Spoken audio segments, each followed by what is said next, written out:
What's a dead giveaway someone has low intelligence? Story 1. Often wrong, but never in doubt. My ex-mother-in-law once debated with me for half an hour that dry measuring cups, like the scoops, and wet measuring cups, glass vessels with measurements, held different volumes. I had to go scoop out a cup of flour and dump it into the Pyrex for her to understand that one cup is one cup, no matter the vessel. ETA, the debate wasn't whether or not using dry cups or wet cups matters. I actually think it does, and use the appropriate measurement vessel when I bake. The debate was that 1-to-1, they are different. And they aren't. The volume of one cup is one cup, no matter the vessel. I'd argue that it's sort of a social intelligence though. People trust confident people. It just depends on if that person is willing to accept when it's proven they are wrong. The world typically rewards these people the most, actually. These are your business owners and corporate ladder climbers. They fail quite often and are wrong quite often, but they learn from these experiences and are confident enough to push forward regardless of failing or being wrong previously. That's a lot of opinion for so little knowledge. Story 2. No critical thought. I knew a lady who got suspicious of the donkey charity adverts on TV because if they're helping new donkeys, why are they still showing the old ones? I had a skin therapist once who was very sweet, but I don't think thinking was her forte. She was trying to convince me to buy her salon's brand of sunscreen. When I told her I was enjoying the brand I currently use, she asked what SPF it was. I told her 50. She shakes her head and says, "Honey, that isn't actually a lot. When they say 50 SPF, that means 50 SPF in the whole bottle." She just thought there were 50 lonely little SPFs just floating around the bottle. I remember once I was at a men's group meeting, and there was something wrong with a TV remote. I picked it up, started investigating, looked something up, and fixed it. Another guy goes, "Wow, nice. You're a repairman?" And I said, "No, never fixed a TV remote in my life before." And he just was stunned and stammers out, "But how did you fix it?" And I said, "Well, I just thought about it critically." He looked at me like he had no idea what I was talking about. Isn't that thinking about it logically, though? Story 3. They don't just not take the time to listen to other opinions, they actively shoot them down. A lot of debates you see online are going to be people trying to yell over one another. Most of the time, people pick apart grammatical errors or things they didn't actually phrase correctly and use them as the base of their whole argument. An intellectual debate shouldn't include yelling. Hear another person out before disagreeing with them. Then they don't acknowledge any of your points, call you an idiot, and then scream they won because you don't engage them anymore since it's a waste of time. People that don't discuss, but are only there to argue and get the masses on their side, mostly in fandoms more than in real life. It gets tiresome when other people's opinions are aliens made the pyramids, or black people are inferior, don't deserve the time. Try engaging in a debate with a flat earther without losing your mind. Story 4. The tricky part is that people can be extremely smart in some areas while being completely stupid in others. So there's no universal indicator, I believe. People who are truly intelligent grasp concepts much more easily and more quickly than people who aren't. An average Joe can be extremely knowledgeable in one or several areas that they've put a lot of effort into studying, but really dumb otherwise. But all the truly intelligent people I know, not smart or well-read or highly educated, but intelligent, learn things very quickly, meaning stuff that you need to understand with your brain, not learning stuff that requires coordination like sports or playing the piano, and are able to apply what they've learned effectively. Having intelligence doesn't always mean having empathy, though. Some of these intelligent people can be just plain a-holes. In high school, I had a friend named Melissa, and she taught herself Japanese by watching anime and doing some online looking. Wow, so smart. But then one day at the beach, we were swimming and she was like, "Guys, come look at this turtle." I dived for it. It was a rock. We're not friends anymore because later, visiting me in Paris, she and her two friends were effing awful guests, and at one point, hungry, I and two guests wanted to go to McDonald's. I had a coupon and was terribly broke, so I had to go there, especially as I was spending the little money I did have showing them around, and she got so angry at me that I wouldn't come with her to the kebab across the street, because what if they don't speak English, and what if I get lost? And when she didn't get her way, stormed off down the street. Sounds to me like she was just looking for an excuse to not hang out. Story 5. not trying to figure something out before they ask for help, or no desire to learn. This is one of my biggest pet peeves ever. When I first started working, it was really eye-opening the amount of people that do this regularly. I have no problem helping people, but when they ask questions or for help without even trying to figure it out themselves, it annoys the crap out of me. My own personal rule of thumb is that if I go to someone for help, I always explain or show them what I've attempted previously, or let them know how I'm thinking of approaching an issue. And then I get pissed off because people are asking me stupid questions and I get called aggressive. It really is a huge pet peeve of mine too. And then someone asks you something and you go, "How did you try approaching this?" And they go, "I don't know." "Okay, thank you so much. I'm not helping you anymore." I know the exact feeling. I always end up like the bad guy for not helping them. Story 6. They have to be right all the time. They also deny reality all the time. If you bring up a time they said something incorrectly, they'll just tell you that never happened. Bonus points if they scream and throw things while they deny. I know it's not what you mean, but I had a really smart friend who would always use the non-definitive statements if he wasn't 100% sure about something. Like if I ask him where we're gonna be at X hour in a trip, he would say, "If I remember correctly then, but just make sure yourself." He just makes sure he is always accurate with what he says and very clearly expresses his confidence level in something. It's always a pleasure when you ask him something. Meanwhile, there are people who confidently say blatantly wrong things, even if they aren't sure, and you're stuck guessing if you should look things up yourself or just trust them on it. Communication can be so misleading sometimes. Story 7. Inability to process hypotheticals and the if scenario. That's really the main development people have gone through intellectually over the latest handful of generations. We can entertain not just what is, but what might be or what could have been. It helps us think in abstract ways that allow us, for example, to categorize information, which is immensely useful in the types of tasks a modern society requires. It helps us with basic skills like arithmetic. If you have 5 apples and then remove 2, but I don't have 5 apples though. One of the most important abilities it gives us is the ability to put ourselves in someone else's place. How would you feel if you were treated the way you treat others? I'm not though. Reminds me of that one TED Talk James Flynn made where he talked about how he tried to get his parents to see the wrongness of racism, but imagined waking up the next day and discovering their son was black, which was met by incredulous laughter at the absurdity since they think concretely and cannot think abstractly. It also reminds me of a somewhat related phenomenon in which some people seem to misunderstand how analogies are supposed to work. They will take some dissimilar aspects and assert that the analogy itself falls apart, even though all analogies by design have dissimilar aspects to them. Some analogies do fall apart due to dissimilarity. That's the whole idea of the false equivalence. It's valid to point out when an analogy focuses on the wrong part of a problem to the detriment of understanding the thing in question. I teach philosophy, and I'm always baffled by how hard it is for some people to just think abstractly and logically through thought experiments. The usual old, "Yeah, but that's not the case, so why are we even wondering?" always amazes me. It's not just a sign of unintelligence, it's also incredibly infuriating. Story 8.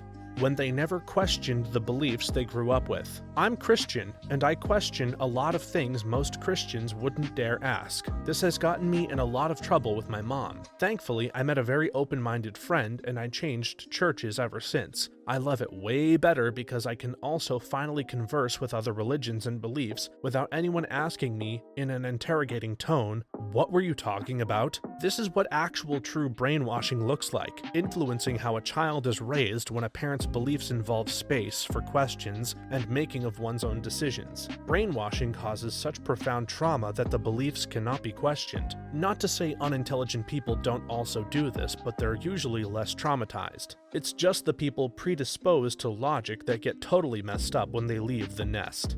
Story 9. Lack of curiosity. You ever had to train or work with someone who just has no desire to know anything beyond what you're telling them, or the why behind what they're doing? Every instruction needs to be laid out in painstaking detail. If an issue arises, there's no desire to understand why or attempt to fix it. They just error out and stand there waiting for instruction. It's like programming a computer, but the computer is a human potato. I've had so many new jobs where the person teaching me the job just goes, "Watch me." I can watch and get it, but I don't get it. Why do you move like that as opposed to like this? If I were to do this differently, how does it affect the finished product? I want to know these things, but people think I'm stupid for asking questions about the process. Most recently, we had a crew from another company we were working alongside with. I asked them, foreman, a question, and he explained it to me and commented how our guys are just going through the motions, but he can tell just from watching that we all know what we are doing, but none of us really know why. He appreciated my question, while my foreman would be, "Why are you worried about it? Just do what I say." There are smart people who aren't curious, and there are dumber people who are. Story 10. People who confuse their opinions with facts. To add, people who think they know everything are generally pretty stupid. Smarter people will defer questions to qualified and experienced individuals because they are acutely aware of their own limitations, and that's what helps make them smart. They're not scared to admit they lack knowledge in certain topics or fields, and they will learn from that more experienced person to add to their library of knowledge and experience. Stupid people don't know they're stupid. They think they know everything and won't seek out more experienced people and admit their limitations, or admit they don't know anything about certain things. To add, I think intelligence in a large part is achieved through curiosity. If you think you already know everything, you are no longer curious. Your knowledge is then stuck in the state it was when you decided to stop learning new things. It's just my truth. Story 11. Thinking people speaking a second language imperfectly means the person is stupid. If I ever get frustrated trying to understand someone speaking broken English, I just remember that they're doing better at speaking English than I'd be at speaking their native language. Like the PhD students from Asia when I was in uni. Not only are they conducting scientific experiments on their own, but doing a chunk of it in a foreign language. So much respect. Man, my supervisor was trained in Japan, but has worked and lived in North America for over 20 years at this point. He speaks with a heavy accent and doesn't understand a lot of expressions. His conversations are often disjointed, unless the topic is in his own field. Suddenly, his speech is eloquent and nuanced and animated. I can write an email in a minute that would take him half an hour to compose, and even then he would need to clarify something later. But writing an academic paper in English, suddenly he's a wordsmith and it just all flows in just the right way. I'm intimidated by the thought that he'd even be more proficient in Japanese. Crazy how your language skills are wildly different depending on the situation. Story 12. Thinking their opinion or perspective is also everyone else's. Thinking no one does that because they don't do that. I thought this too for many years. About 10 years ago, I learned that this is a trait of many people with autism spectrum disorder. For many people with ASD, they simply cannot fathom that someone would not like the same things they like or keep things in the same places. It is not an intelligence issue for them. It is the way their brain works. This was a light bulb moment for me as a parent to an autistic kid. Remember, everyone thinks differently is something I say often. I don't know why you're mad because I don't have the same thoughts. I was gonna say I have a hard time realizing that others aren't like me. I have a hard time truly understanding why people do what they do, if it's not something I also do. I've gotten better about it, not by actually comprehending it, but just by being more willing to just go, well, clearly that works for them, so whatever. Same, I sometimes have to pause and remember that not everyone thinks like me. Story 13.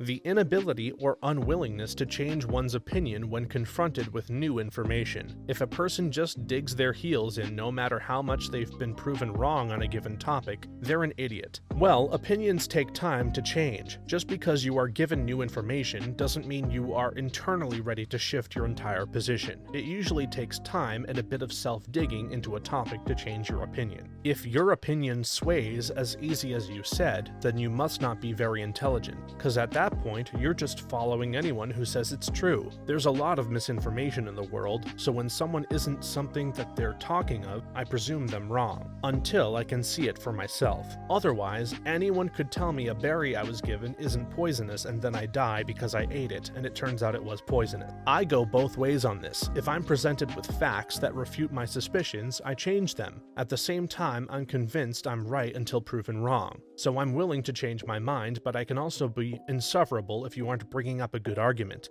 At least that's how my wife probably characterizes me in those instances. That's what makes this so hard. Getting to the truth together should not be a point of discussion because there is no zero-sum game. Story 14. mocking or making fun of people who want to learn more or get a higher education. To piggyback on this, people who mock others who are intelligent but weren't able to get a higher education, assuming that they can't be intelligent unless they follow the traditional education path. Yep, I know a guy who seems to think that intelligence comes from, like, how much trivia you've memorized. Like, no, I can't name all the US presidents in order. That doesn't mean I'm a moron. Structure-wise, it's the crabs in a bucket mentality, or the idea that the society or culture must bring down one of their own who is successful, because that success threatens the society or culture. Go look at how many Black and Latino people are demonized for trying to achieve individual success by their family or friends, and it usually comes down to that one individual being too white or about to lose his culture. Also a sign of very deep insecurity because they know that would help them but they can't get it. Story 15. I've noticed that the dumber someone is, the dumber they assume everyone else is. Smarter people will often try to see the other side of an argument, assuming there's nothing else at play, like low self-esteem. People with lower intelligence often assume that people who disagree with them are simply dumb because they imagine their arguments to be dumb. Got into an argument on Reddit where they told me there is no way either of us would know something because we weren't scientists, and because of that, they couldn't make any claims. When I corrected them that I actually was a published scientist who has taught for over a decade, they blocked me. People who do very little thinking themselves often worry that everyone else thinks even less. That tends to surface in one of two ways. They join conversations and assume someone else is much less informed than they are, such as assuming someone picked up an idea from a recent meme without pausing to find out if it was really that person's college major. Or else, they don't recognize critique, such as reacting as if someone who disagrees with Ayn Rand must not have understood her. There's that quote by Carlin of, "Imagine how dumb the average person is. Now imagine half the people being even dumber than that." Nobody thinks they're average or below IQ. Story 16. Uses only empty buzzwords in their conversations. I've got a coworker who only communicates in phrases like situational awareness and following breadcrumbs and asks for meetings to amplify our synergy. This person was promoted beyond their level of competence and has no idea how to do the job. When they say stuff like, "Don't you have any situational awareness? I was about to turn this industrial oven on. It's a good thing I checked first, or you would have been toast. You need to stop following the breadcrumbs with a broom. We'll just have the custodian sweep them up after the shift. Anyway, we need to find a way to amplify the synergy between this new strain of bread yeast and our current strain, or neither of us will have a job anymore. I'm imagining that you work at a bread factory. I had a manager who only spoke in buzzwords, and conversations with her were just meaningless. She'd say things like, "We need to get on the same page with Team X so we can increase our synergy on strategies," then stare expectantly at me. So I'm like, okay, which strategy? All of them? Do you actually mean a particular tactic? Who on Team X? Do you want me to spin up a project, set a meeting, send an email, host a happy hour? What? WTF do you want to happen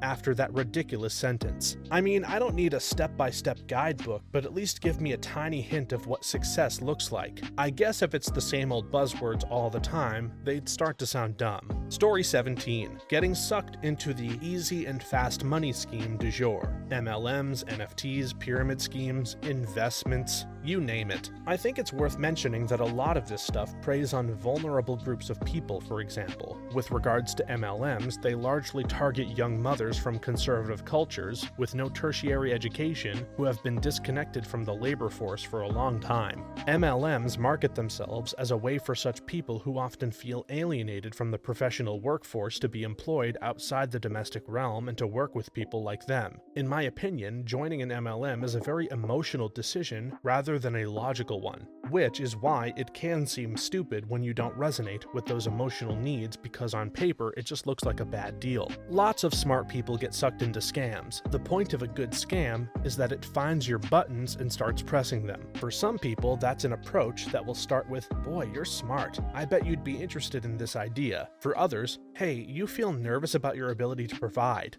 Well, here's a way to start making extra money that should grow over time. So if you get in now, then in a few years, you'll have a safe gig ready to go." Honestly, I think a lot of people join MLMs for the community and to meet people. Story 18. judging an idea or concept based purely on some people who follow it, and not the concept itself. For example, believing veganism as a concept is bad just because you've had a bad experience with a vegan. It's subtle because people do this all the time with everything, making arguments that mislead others by only showing the bad apples to support an illusion that the thing as a whole is also bad. The inability to think from others' points of view is a sign of low intelligence, not understanding that people operate so differently from one another, or that different people go through different walks of life, so they act and react differently. Close-minded is the best way I can describe it, someone who refuses to think about how others have approached a situation. There's something similar that I can see getting confused with this, not consuming a specific media due to the fan base. Sometimes people just don't want to be associated with the fan base, and their pride doesn't allow them to do it even if they're the only person who knows they consumed it. Pride isn't a sign of low intelligence, it's a sign of having standards. For example, I refuse to be associated with the My Hero Academia fandom in any form, so I just don't watch it. If I know I consumed media that has a fan base that's painted in a negative light, I'll be forced to associate myself with said fan base, even if I don't interact with it whatsoever. I can see how some people don't want to be associated with something, but sometimes they take it too far. Story 19. Not being able to see connections and the bigger picture. An unintelligent person may have memorized how each of the pieces move in a game of chess, but not understanding the role of each piece and how the dynamics thereof evolve as the game progresses. Someone who can observe the bigger picture can strategize and adapt to new information in the pursuit of the ultimate objective. An unintelligent person cleans a spill but doesn't consider stopping the source of the leak. This reads like you're the reincarnation of Bobby Fischer. Apparently, he hated the lack of actual skill in chess and its replacement with absurd amounts of memorization so much that he created Fischer Random. I enjoy playing it. I'm living in a hotel/hostel for work right now. Another long-time stay is a woman in her late 20s from China. She literally did that, causing the staff to become aware of the leaky pipe too late, and now the hostel is getting shut down for renovations, causing thousands in lost booking revenue alone. Plot twist, she's a double agent for another hotel and caused the leaky pipe. Story 20. Parroting the talking points without being able to discuss them even in their most basic terms. That indicates that they have no knowledge and no curiosity about the world. This, especially in politics, funny names and sayings might be okay on a sign on a protest or on a bumper sticker, but if you're using those in an actual argument, I immediately assume you can't think for yourself. Logic and nuance were early casualties in the national conversation. Most people just seem to be after high fives from other imbeciles. It's just what happens when you've been in an echo chamber where they build up straw men to collectively hate. They have these sayings that the community says all the time because they are really good gotcha arguments when there isn't a real person to respond to them. This is most of the politics at this point. Story 21. Never ever possessing the ability to admit that they're wrong, or don't know something, or have screwed up, no matter how obvious. Talking in circles, saying anything educational is boring. I used to be an instructional designer who made e-learning courses. In that field, we used something called the ADDIE methodology to systematically build out our courses/training materials. Any instructional designer worth their salt should know what this is. Long story short, my former boss kind of inherited the training team and absolutely refused to learn anything about what we did.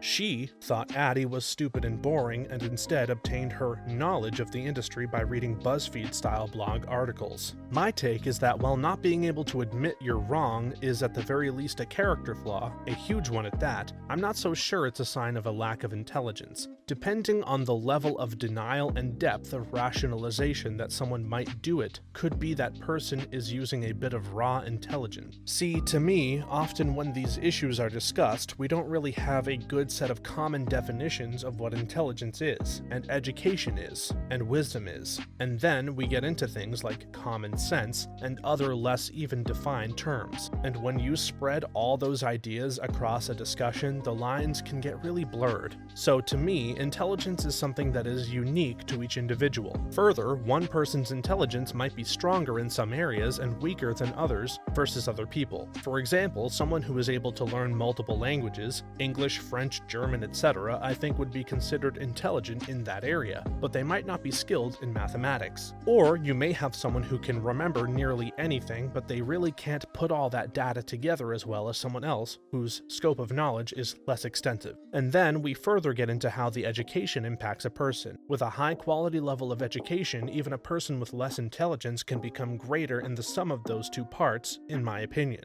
But, to your example, say a person whose level of education is limited, or maybe just outright wrong on things, they could use their intelligence to then try to argue their way out of why they are wrong. They are using their raw intelligence, but kinda in the wrong way. Story 22. As a special education teacher, I went through the top 10 answers and have to say that none of these are examples of low intelligence. Many are examples of stubbornness, pride, brainwashing, echo chambers, and more. People with low levels of intelligence have a wide variety of personalities just like anyone else. Some are stubborn and ignorant. Some are compliant and love to learn. Some are angry and easily manipulated. Some have great emotional control. Some are lazy and some are hardworking. People with low intelligence take longer to process information and struggle with complex topics that have multiple components working at the same time. Many struggle against this deficit and develop strategies to overcome it. For some, the obstacles are too large, and some simply don't have the will or behaviors to overcome their struggles. Yeah, there are a lot of opinions here and little about actual signs of struggles with cognitive processing. I once knew a woman who had her children taken into local authority care, fundamentally because her IQ was so low. She was a lovely woman and loved those kids so much, but she just wasn't making the connections in her head needed to look after them, like taking them out with no shoes or socks in the middle of winter. Socks just didn't occur to her. A relative worked in child services, the admin side of things, not field work, and the stories he has to tell. Parents have to be told that the kids have to be fed every day, that dinner has to be warm, and yes, you have to check that it is not too hot before you feed it to them. Stuff that most people consider super obvious. Some people just don't know them. As you say, they don't make the connection in their brain. As in, it is raining, kids shouldn't get cold and wet. I must send them to school in a coat and with an umbrella. That chain of thought just doesn't happen for them. I knew a classmate in college that while I wouldn't put in the category of very low intelligence, I considered to be out of place for the competitiveness of our program. It turned out that her parents are wealthy, and in my country that buys you an entrance to college regardless of your capabilities. I would most definitely put her below average intelligence, probably in the 85 to 90 IQ range, still capable of functioning in day-to-day life but unable to make logical inferences from information. She coasted by memorizing everything and during class would often repeat verbatim what she had read in the textbook. If you asked her a question about what she had just said, she wouldn't be able to deduce an answer and would just repeat what she had read verbatim, not even trying to say it in her own words. One interaction with her was quite memorable for me. She showed me a Wikipedia page on olive oil nutrition and said, "Did you know olive oil has 0 calories?" I said, "No, that's impossible." Well, here on Wiki it says that a tablespoon has 0 calories. It's probably an unfinished page. Anyone can edit that. Oil has calories, as it's mostly fat, at about 9 calories per gram. Okay, maybe a tablespoon has 0 calories, but a gram has 9. No, Julie, a tablespoon is about 15 grams, so a tablespoon will have about 140 calories. Well, Wiki says it's 0, so I think it's 0. I don't think I've ever facepalmed myself as hard as I did that day. Could saying someone has low intelligence also be low intelligence? Story 23. Not being able to understand simple concepts. Had an acquaintance one time talk about how he's going to open up a law firm for his wife once she graduates law school and passes the bar. He literally made it sound so easy, and when our friend group asked him questions like, how do you expect to buy an office straight out of college? Where will you get the clientele that is going to work with you? Do you have money saved up so you can start working cases where you won't immediately be paid?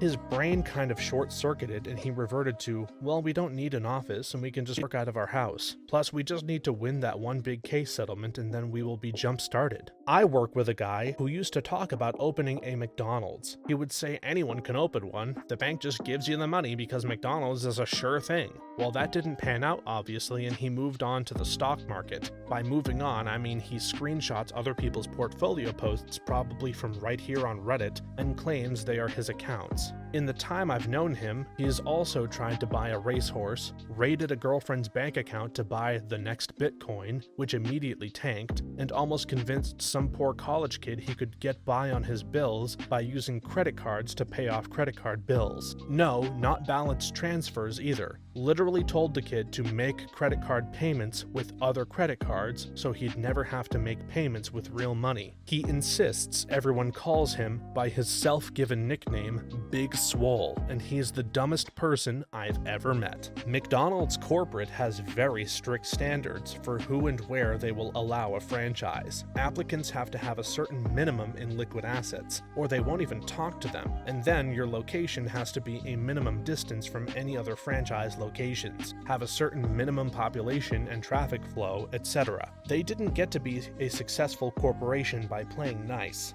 Story 24. Just look up the Dunning Krueger effect. It perfectly summarizes the behavior of people in regards to their knowledge in a particular field. People who know less are often overconfident after getting started and learning the basics because they don't know what they don't know. On the other hand, subject matter experts are usually very careful what they say because they know how much there is to learn and there's always a possibility that they could be wrong. I always worry that I'm an idiot, and I think about the Dunning Krueger effect and rationalize that I'm not overconfident in anything I do, so I must not be that dumb. But then I worry that I'm just a stupid person who knows about the Dunning Krueger effect, and has used it to convince myself that I'm not actually as stupid as I really am. Help. It's very possible to still be dumb without the Dunning Krueger effect. Trust me, I read a Facebook post about it, so I should know. Thanks for watching until the end. If you have a similar story or opinion that you would like to share with us, please leave it in the comments below. But please remember to try and be respectful. If you enjoyed this video, please leave us a like and don't forget to subscribe. For more videos like this one right now, please stop by our channel. Thanks again, and see you next time.